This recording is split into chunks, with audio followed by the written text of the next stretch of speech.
High বন্ধুরা, বৈশাখী রান্নাঘরে আপনাদের সবাইকে স্বাগত। আশা করি সবাই ভালো আছেন, সুস্থ আছেন। আজকে আমি একটা নতুন রেসিপি আপনাদের সঙ্গে শেয়ার করতে চলে এসেছি, ভোলা মাছের ঝালের রেসিপি। আর এই রেসিপিটি খেতেও কিন্তু খুবই সুন্দর হয় আর খুব তাড়াতাড়িও বানানো হয়ে যায়। প্রথমে আমি এখানে ভোলা মাছগুলো কেটে ধুয়ে নিয়েছি। এখানে আদা, পেঁয়াজ, রসুন, টমেটো কুচি আর পেঁয়াজ ছোটো ছোটো করে কেটে নিয়েছি। এবার আমি মশলাগুলো করে নেব।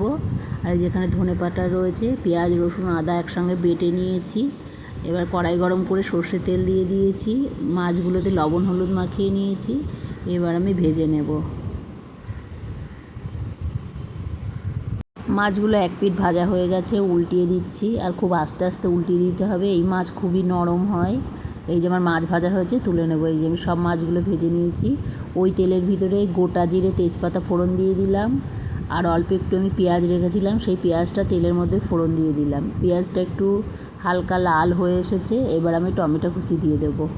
টমেটো দিয়েও একটু ভেজে নেব। এবার পরিমাণ মতো লবণ আর হলুদ দিয়ে দিলাম। লবণ আর হলুদ দেওয়াতে টমেটোগুলো গলে যাবে। এই যে গলে গেছে। এবার আমি বাটা মশলাগুলো দিয়ে দেব।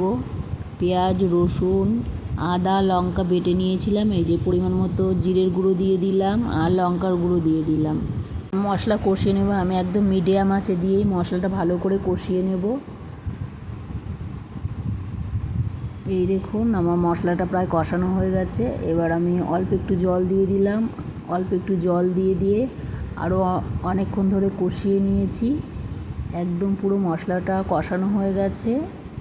এবার আমি জল দিয়ে দেব। এই যে আমি জল দিয়ে দিয়েছি।